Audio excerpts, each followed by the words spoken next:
உள்ளாட்சி அரசு செய்தியால் இணைவோம்.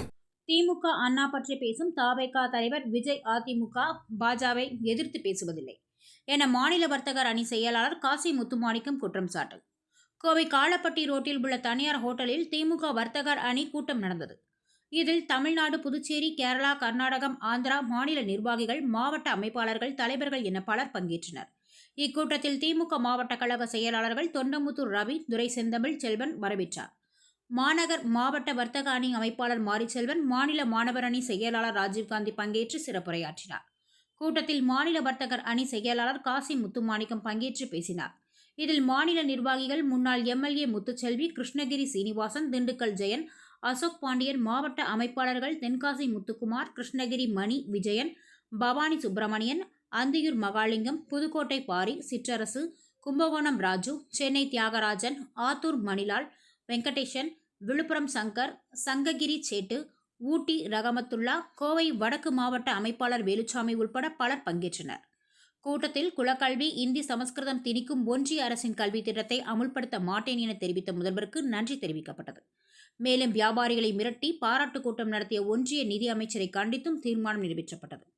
பின்னர் மாநில வர்த்தகர் அணி செயலாளர் காசி முத்துமாணிக்கம் நிருபர்களிடம் கூறியதாவது: வர்த்தகர் அணி சார்பில் வரும் 27ஆம் தேதி உதயநிதி ஸ்டாலின் பிறந்த நாளை மாநிலம் முழுவதும் கொண்டாட முடிவு செய்துள்ளோம்.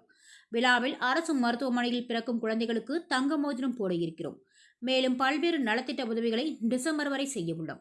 காஞ்சிபுரத்தில் தவேக தலைவர் விஜய் திமுகவிற்கு கொள்கை இல்லை எனவும் அண்ணாவை குறித்தும் பேசியிருக்கிறார்.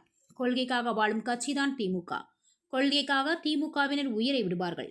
விஜய் அதிமுக, பாஜகவை எதிர்த்து பேசுவதில்லை. திமுகவை குறிவைத்து பேசி வருகிறார். ரூபாய் 200 கோடி சம்பாதிக்கும் நபர் தனது கூட்டத்தை தனி அரங்கில் நடத்தியிருக்கலாம். அதற்கு பதிலாக கல்லூரி வளாகத்தில் நடத்தியிருப்பது ஒரு தவறான முன்னுதாரணம். அண்ணா அதிமுகவின் கொடியில் மட்டும்தான் இருக்கிறார். அவர் திமுகவில் தான் கொடி கட்டி பறந்தார். அண்ணா, பெரியார் பற்றி நீங்கள் எங்களுக்கு பாடம் கட்டுத்தர வேண்டாம். அவர்களது கொள்கையை எந்தபடி வைக்க வேண்டும் என்பது எங்களுக்கு தெரியும்.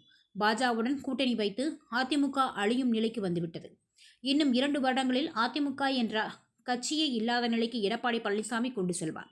பாஜகவின் அடிமையாக எடப்பாடி உள்ளார். எஸ்ஐஆரில் குளறுபடி உள்ளது. அதனை திமுக எதிர்த்து வருகிறோம். இந்த எஸ்ஐஆரில் பாஜக கட்சியினர் ஊரில் இல்லை என்றாலும் அவர்களது பெயர் வாக்காளர் பட்டியலில் வந்துவிடும். காங்கிரஸ் உள்ளிட்ட மற்ற கட்சிக்காரர்கள் இல்லை என்றால் பெயர் பட்டியலில் இருந்து நீக்கப்படும்.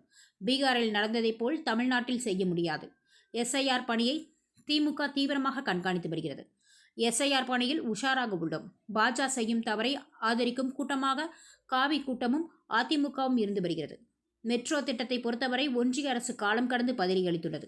சென்னையில் மெட்ரோ 2ஆம் திட்டத்திற்கு ஒன்றிய அரசு பணம் அளிக்கவில்லை என்றாலும் மாநில அரசின் நிதி உதவியுடன் முதல்வர் செய்தார். அப்போது பணம் தான் தரவில்லை. இப்போது ஒப்புதலை தரவில்லை. இது கண்டிக்கக்கூடியது. மேலும் சென்னை தவிர வேறு எந்த நகரத்திற்கும் மெட்ரோ அவசியமில்லை என கார்த்திக் சிதம்பரம் கூறியிருப்பது வன்மையாக கண்டிக்கக்கூடியது. கோவைக்கு மெட்ரோ ரயில் திட்டம் வேண்டும், இவ்வாறு அவர் கூறினார்.